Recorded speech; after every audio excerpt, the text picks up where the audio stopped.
bukan? Merambat nggak ke sini? Nah, naknya itu dia, raknya itu yang merambat ke sini.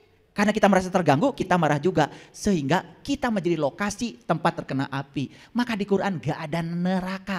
Di Quran itu adanya nar. Karena neraka itu bahasa asli Nusantara. Di Quran juga gak ada surga, gak ada. Di Quran adanya jannah. Makanya sebelum protes sama saya dengerin dulu. Ngerti juga enggak?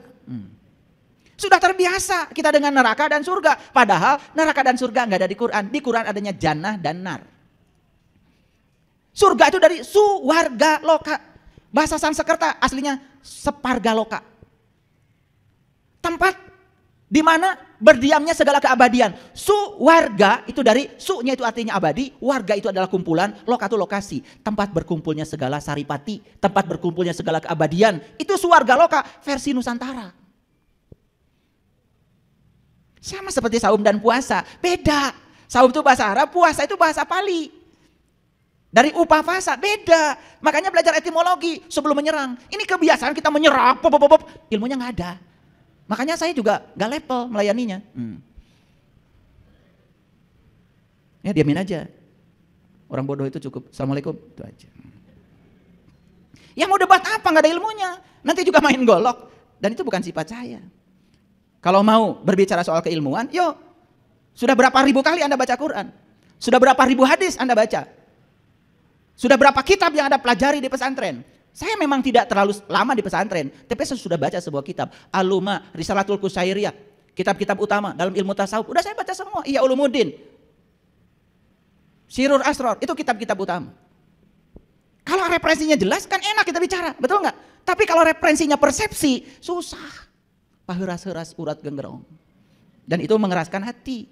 Dan tidak level gitu ya. Buat apa kita membicarakan sesuatu yang gak nyambung.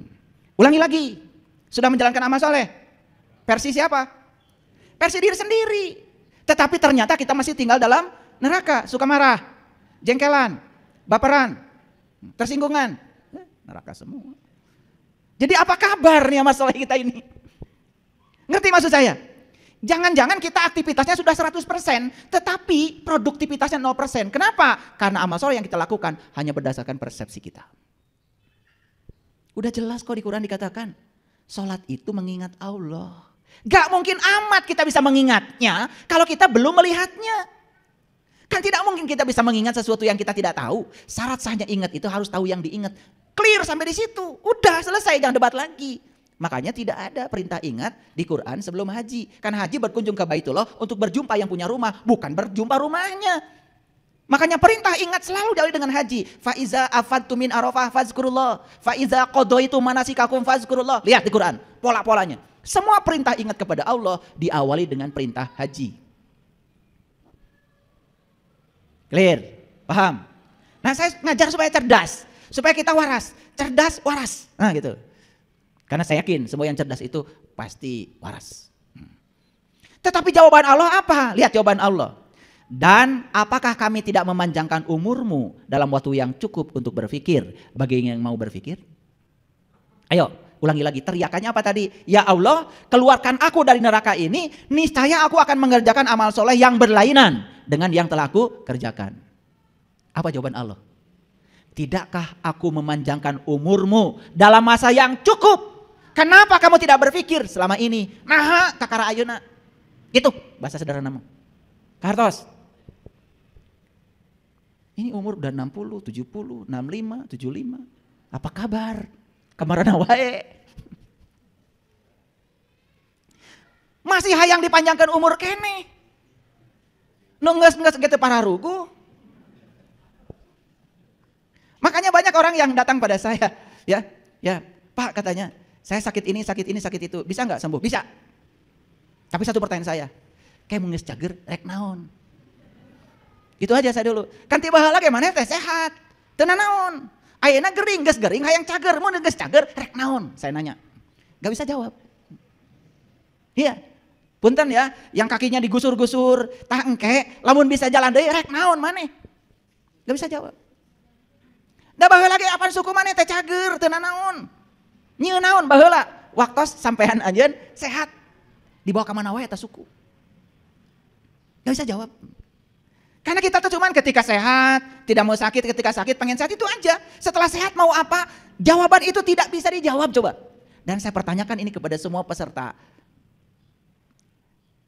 di coaching holistik. Kalau sudah sehat mau apa? Itu pertanyaan saya. Makanya Allah telah memanjangkan umurmu untuk apa? Panjang umur teh untuk berpikir. Ini kata Quran bukan kata saya. Mungkin kaget ya. Ya kita mah kadang-kadang ngomong asal. Pedoman hidup apa? Quran. Saya tanya, cing, ari panjang umur keur naon? Jawabannya ke mana nih? Jika nu bener. Padahal kata Quran panjang umur mah hiji, keur mikir. Pertanyaan saya, kamu sudah berpikir belum? Tahu artinya berpikir? Tuh, ditanya berpikir juga belum tahu. Berpikir itu bukan menjumlahkan 2 tambah 2 jadi 4. Genap tambah genap, itu bukan mikir, itu mah bukan. Berpikir artinya menggunakan pikiran. Kapan kita menggunakan pikiran? Kalau kita sudah bisa mengendalikan pikiran. Siapa pengendali pikiran? Kesadaran. Nah selama ini kesadaran kita dikendalikan oleh pikiran. Makanya kita selama ini jadi diri palsu. Karena hidup dikendalikan oleh pikiran. Pikiran itu dalam bahasanya sastranya orang Bali disebut rahwana, sidasamuka. Loba banget nanti 10. Itu malah banget pikiran. Karena pikiran ini sering disebut diri palsu. Kalau hidup kita hari ini masih tergantung apa kata orang tentang diri kita. Kalau hidup kita hari ini ngikut-ngikut kebanyakan orang, sebari kita nggak tahu alasannya, berarti kita tuh belum bisa mengendalikan pikiran. Kesadaran kita masih tersembunyi. Sepanjang kita belum bisa mengendalikan pikiran, berarti kita belum berpikir. Pak, kan saya sekolah udah tinggi, S1 sudah, S2 udah, S3 sudah. Gak peduli saya. Sepanjang Anda masih dikendalikan oleh pikiran, Anda belum berpikir. Ciri orang berpikir itu sudah terkendali pikirannya.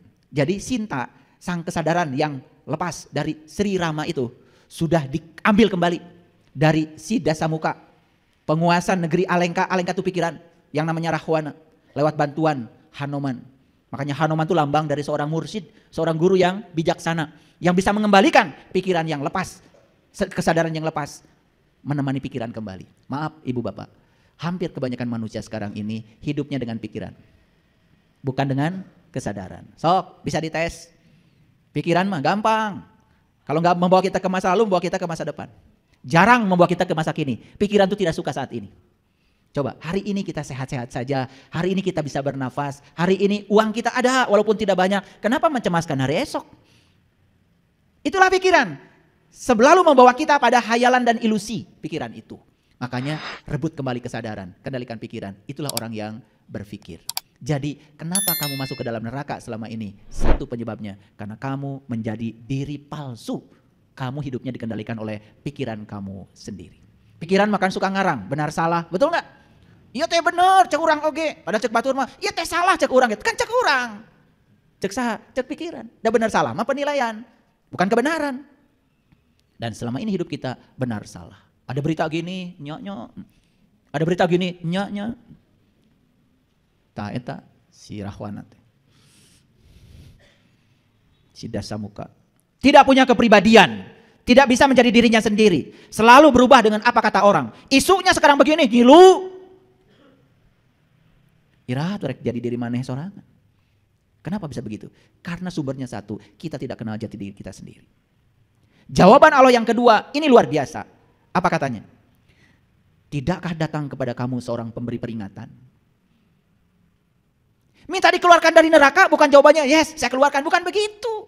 Dibalikan lagi, ya mana tadi bari umur sakitu panjang, kamana wae. Nah teu mikir atuh.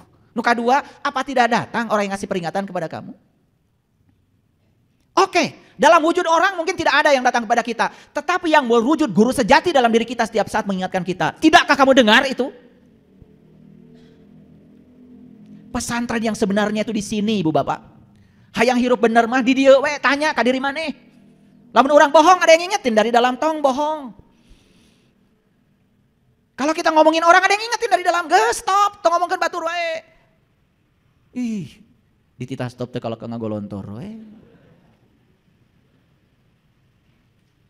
Jadi kita itu lebih senang lembaga-lembaga formal. Di sini ada lembaga informal yang sangat jelas hidup. Dan saya bilang tadi, kalau itu diikuti suaranya, yang disebut suara hati nurani, suara kebenaran, moal cilaka, moal. Nusok nyilakakeun urang mah, pikiran urang sorangan. Diri palsu kita sendiri. Makanya saya ulang-ulang, saya tidak bosan ngomong ini karena ini perkara yang sangat penting untuk membebaskan diri kita dari segala penderitaan. Jadi umur itu berhubungan dengan apa? Waktu. Maka Allah bilang, tidakkah aku memanjangkan umurmu dalam waktu yang cukup untuk kamu berpikir. Kamana wae. Gitu. Tanya Allah. Geus kararieu kakara sadar. Mending sadar teh kayak seperti ini. Umur berapa?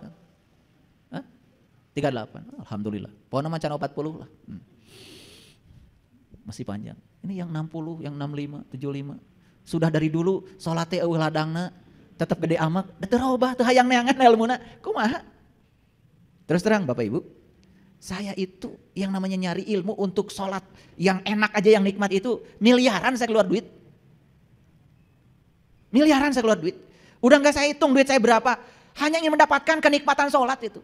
Gak mungkin amat Nabi Muhammad sholatnya kayak gini, saya bilang. Gak mungkin. Sampai beliau mengatakan dalam hadis, sholat adalah hiburanku. Hiburannya Nabi itu sholat. Dan saya ingin sholat itu benar-benar hiburan saya. Begitu saya dapat ilmunya, ternyata sholat itu bukan sekedar sembahyang. Tetapi memanunggal bersama dia, merasakan kehadiran dia di setiap ruang dan waktu. Air mata tidak terbendung lagi, sajadah itu basah. Bahkan tak terasa. Tidak ada kegelapan di situ. Yang ada cuma cahaya yang terang benderang. Serasa seperti di taman.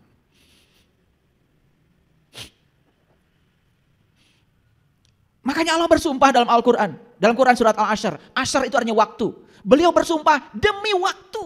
Demi waktu. Apa sih waktu itu? Waktu itu sebenarnya dia sendiri. Demi waktu, ya demi dia. Innal insana lafi khusrin. Sesungguhnya manusia semuanya rugi. Semua rugi. Illa kecuali apa tadi? Alladzina amanu, orang yang sudah terbuka. Iman itu artinya tasdikun bil qalbi, sudah terbuka. Dia itu tidak mengimani sesuatu yang bodong. Dia tidak mempercayai sesuatu yang dia belum buktikan dan rasakan. Makanya iman ada 4 tingkatan, ilmul yakin, ainul yakin, hakul yakin, isbat al yakin. Jadi iman yang paling tinggi itu adalah isbatul yakin. Percaya karena sudah menyaksikan, percaya karena sudah membuktikan, percaya karena sudah mengalami. Begitu gak iman kita? Tidak. Pokoknya nama percaya. Kan kita bukti nak penting percaya. Bukannya itu berjudi. Makanya judi itu haram. Ya. Bukan sekedar sabung ayam, main kartu, itu tidak terlalu bahaya. Walaupun itu juga banyak madorotnya. Tapi judi yang paling berbahaya adalah membiarkan masa depan kita dalam ketidakpastian. Kalau saya tanya sekarang, nanti kalau mati selamat apa celaka? Wallahu alam. Judi. Harusnya sudah pasti dari sekarang, betul nggak? Di Quran jelas, ketika nyawa sampai di kerongkongan pada saat itu kamu harus melihat. Itu kata Quran. Falaula idza balagatil hulqum wa antum hina idin tangdurun wa nahnu aqrabu ilai minkum walakin la tubsirun. Ketika nyawamu sampai di kerongkongan, saat itu kamu harus melihat, aku lebih dekat bersama kamu. Tapi kenapa kamu tidak bisa melihat? Sudah lancar kita baca surat Al-Waqiah, tetapi tidak tahu artinya. Itu di surat Al-Waqiah pertanyaan itu adanya. Coba baca Quran itu ada jeda. Ada jeda, pikirkan. Karena diberi umur itu untuk berpikir. Satu, yang tidak akan rugi itu orang yang sudah terbuka. Terbuka mata kalbunya. Kenapa? Dia tidak melihat dengan mata lahir saja. Dia tidak melihat dengan pikirannya saja. Tapi dia melihat dengan mata jiwanya. Tidak akan tertipu orang seperti itu. Semua orang yang melihat sesuatu dengan mata lahir tertipu. Makanya kita banyak sekali salah persepsi. Saking bagusnya leluhur kita membungkus keilmuan itu, berlapis-lapis. Kita cuma tahu bungkusan luarnya, tidak pernah tahu dalamnya. Satu yang beriman. Yang kedua, wa amilus solihah. Tadi sudah saya jelaskan amal soleh, spesifik artinya di Quran. Jadi amal soleh itu ada kaitan dengan tauhid, ada kaitan dengan penyatuan, ada kaitan dengan merasakan kehadiran dia setiap saat. Dan siapapun yang merasakan kehadiran Allah setiap saat, gak akan rugi. Karena tidak mungkin dia melakukan tindakan-tindakan yang di luar yang dititahkan oleh Allah. Gak mungkin aman. Maaf ya, udah sholat masih korupsi, sudah sholat masih nyolong punya orang. Dan kabar ini setiap hari seliweran. Pelecehan seksual bahkan terjadi di tempat-tempat yang kita percaya itu tempat suci. Tapi di situ terjadinya, kenapa? Apa mereka tidak sholat? Jangan-jangan mereka ini hanya menjalankan amal soleh menurut persepsinya. Kurang gitu berita tentang itu. Ini pelajaran bagi kita semua. Bahkan orang tua banyak yang merasa tidak aman lagi sekarang menitipkan anaknya di tempat dalam tanda kutip yang disebut suci oleh masyarakat. Karena di situ terjadi pelecehan seksual. Bahkan anak-anak gadis kita diperlakukan tidak senonoh di tempat itu, bukan di tempat lain.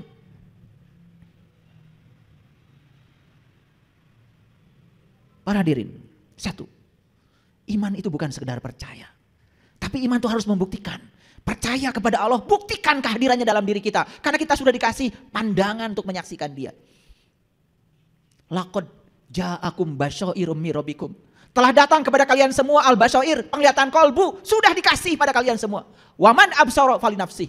Dan siapa yang bisa menggunakan penglihatan itu, keuntungan bagi dirinya sendiri. Waman amiya fa'alaiha. Dan siapa yang tidak bisa menggunakan penglihatan itu, kerugian bagi dirinya sendiri. Rugi kalau kita melihat sesuatu cuma luarnya saja. Seperti iblis disuruh sujud pada Adam.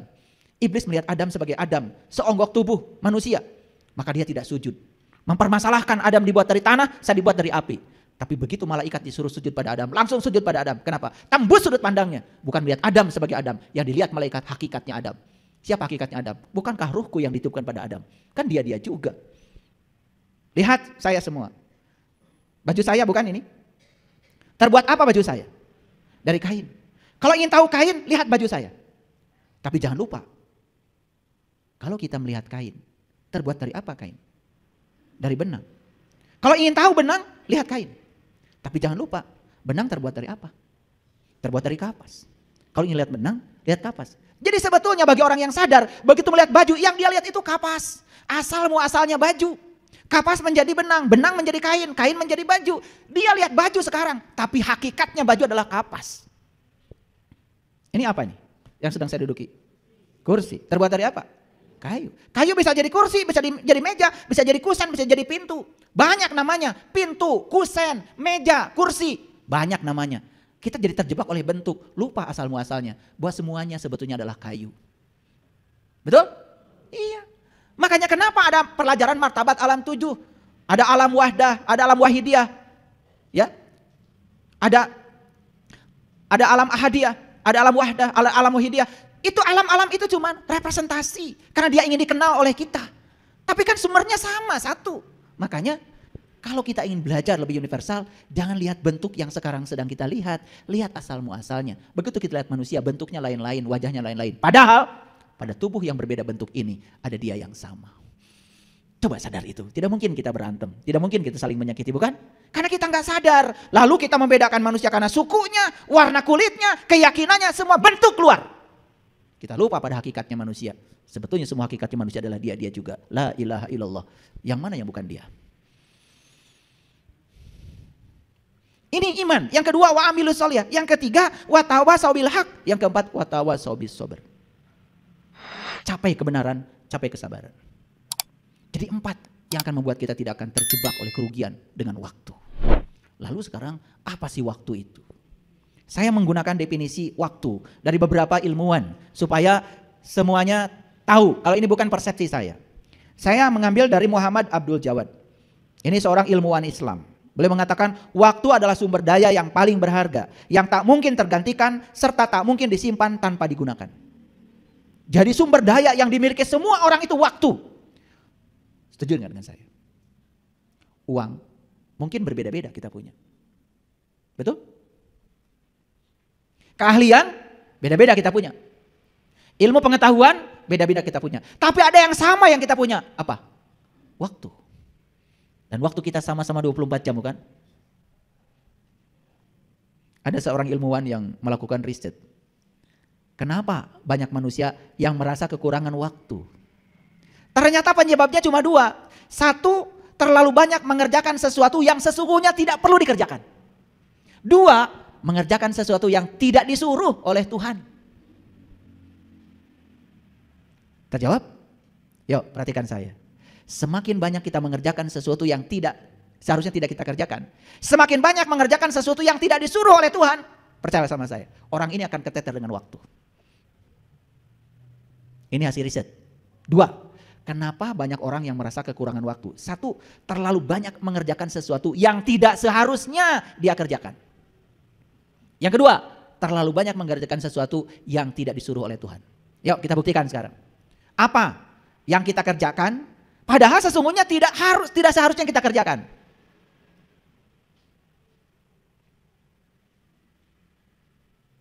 Maaf, suka nonton TV? Suka. Telenovela?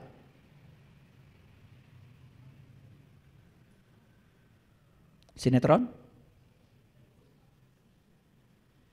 Ngelamun? Ngegosip lewat media sosial? Banyak gak? Mohon maaf. Sesuatu yang tidak seharusnya kita kerjakan, tapi kita kerjakan. Semakin banyak yang tidak kita seharusnya kerjakan dan kita kerjakan, kalian akan semakin kekurangan waktu. Dan yang kedua, semakin banyak mengerjakan sesuatu yang tidak disuruh oleh Allah, makin kekurangan waktu. Lihat saya semuanya. Pernah gak Allah bilang, janganlah kamu melanggar janji? Ada gak? Ada gak?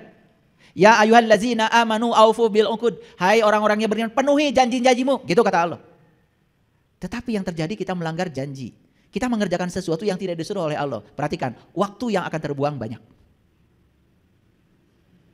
Pernah gak Allah bilang, la takhaf, jangan khawatir, jangan khawatir. Pernah gak Allah bilang gitu?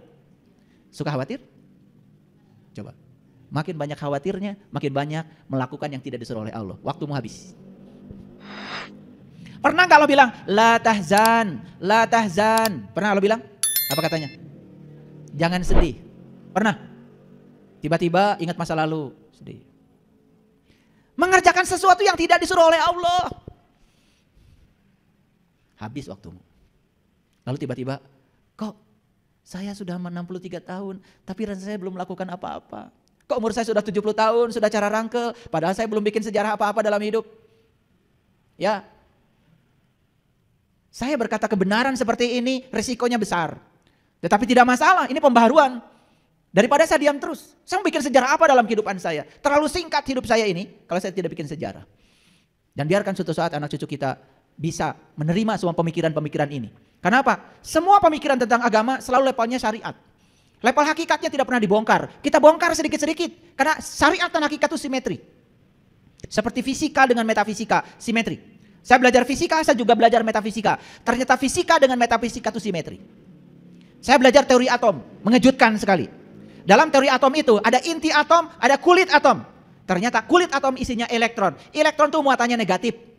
Sedangkan inti atom muatannya positif. Jadi selama kita berputar-putar di kulit, hasilnya negatif.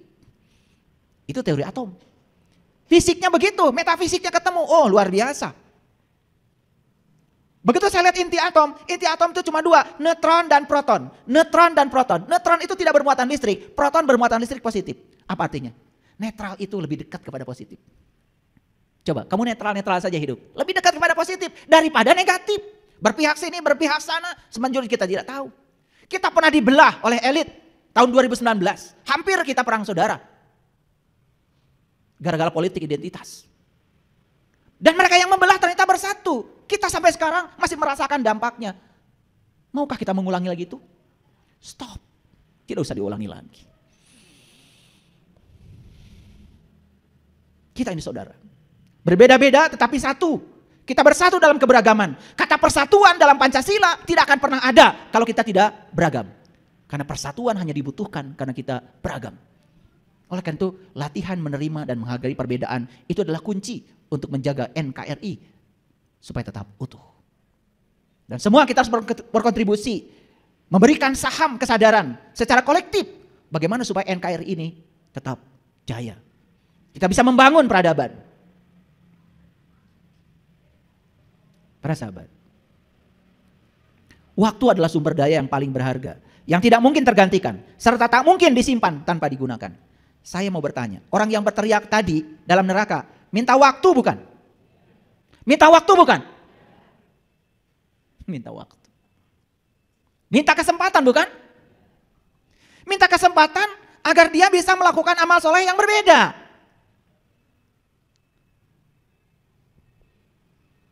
Kan yang diminta adalah waktu. Tidak usah beli, waktu itu tidak usah beli. Karena tidak ada jualan waktu. Tapi waktu itu seperti es batu. Digunakan, tidak digunakan tetap aja mencair.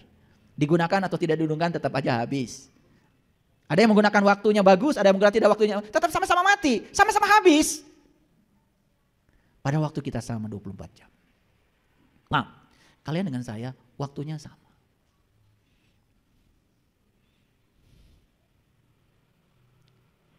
Lalu kenapa kesadaran berbeda? Nah, di sini. Oke, lanjut dulu. Saya mengambil dari keyakinan lain. Lihat aja, namanya aja Choan Seng Song. Bisa dipastikan orang mana kan? Pasti bukan orang Cianjur kan? Ya kan maksud saya. Saya senang mengambil dari beragam supaya pemikiran kita universal. Jadi namanya aja Choan Seng Song.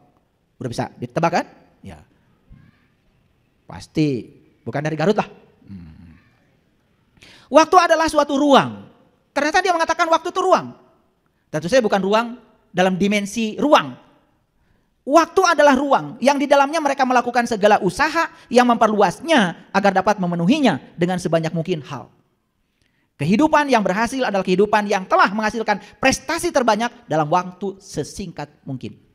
Nah ini kalau Choan Seng Song. Nah bicara waktu sudah dikaitkan dengan usaha. Sudah dikaitkan dengan prestasi. Sudah dikaitkan dengan pencapaian. Bagi dia waktu itu adalah seberapa besar seseorang bisa melakukan pencapaian. Ada yang salah di sini? Gak ada yang salah. Karena semua juga tidak ada yang punya definisi yang definitif tentang waktu. Kita pun ditanya waktu itu apa nggak ngerti. Betul apa tidak? Oke. Nah jadi kalau dia sudah berhubungan dengan prestasi. Maaf ya. Prestasi itu tidak usah akademik. Wah ini gelarnya ini. Nggak usah. Ngukur prestasi hidup bukan dengan itu. Itu mah prestasi akademik di sekolah. Prestasi hidup gampang cara ngukurnya. Kata Nabi, tidak disebut orang beriman jika kamu tidur nyenyak sementara tetanggamu tidak bisa tidur karena kelaparan.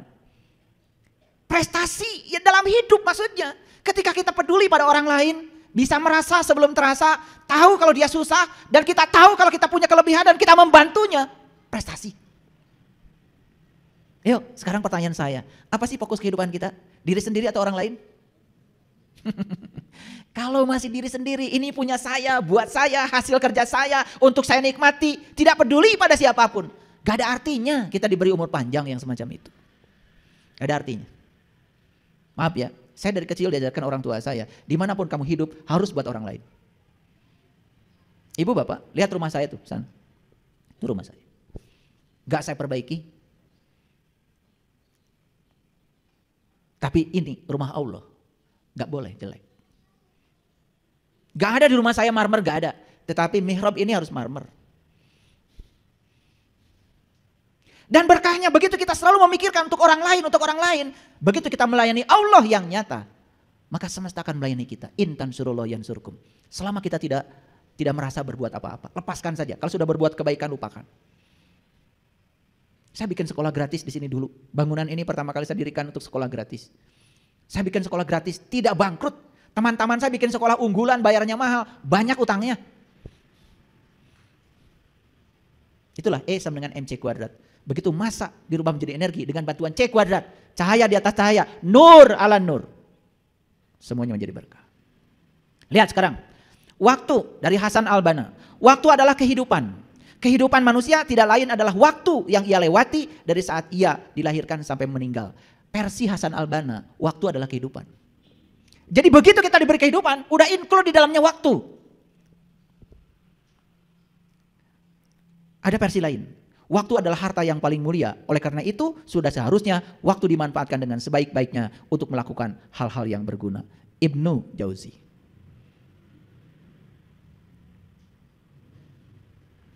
Sekarang kita lihat yang selanjutnya. Ini masih pengertian dan definisi waktu. Waktu adalah teman akrab bagi mereka yang pandai menggunakannya. Tetapi sebaliknya menjadi bumerang bagi mereka yang menyia-nyiakannya. Siapa yang tidak berteman dengan waktu? Siapa yang tidak berteman dengan waktu? Dan kita setiap saat, setiap hari kehidupan kita dibarengi oleh waktu. Dan waktu itu adalah teman akrab bagi mereka yang pandai menggunakannya. Tetapi sebaliknya menjadi bumerang bagi mereka yang menyia-nyiakannya. Waktu adalah kekuatan. Bila kita memanfaatkan seluruh waktu, kita sedang berada di atas jalan keberuntungan. John F. Kennedy. Jadi ingin jadi orang kuat? Ingin jadi orang beruntung? Kata John F. Kennedy, Presiden Amerika, beliau mengatakan, gunakan waktu. Karena waktu adalah kekuatan. Ini definisi waktu, banyak sekali versi para ilmuwan, tapi saya tidak menyatakan semuanya. Ada juga yang mengatakan waktu adalah berkah Tuhan yang paling adil dan konsisten. Setiap insan di bumi ini diberkahi waktu yang sama, yaitu 24 jam sehari, 7 hari seminggu. Maka dikatakan waktu adalah berkah Allah yang paling adil dan konsisten. Semua kita diberi waktu yang sama. Tapi kenapa kita berbeda? Lagi-lagi, ini bukan soal takdir. Ini soal kita ngurusi diri kita sendiri. Ya, Kalau kita ngitung ya, Quran ini cuma 6.236 ayat. Sekarang saya tanya, hidup kita sudah berapa hari?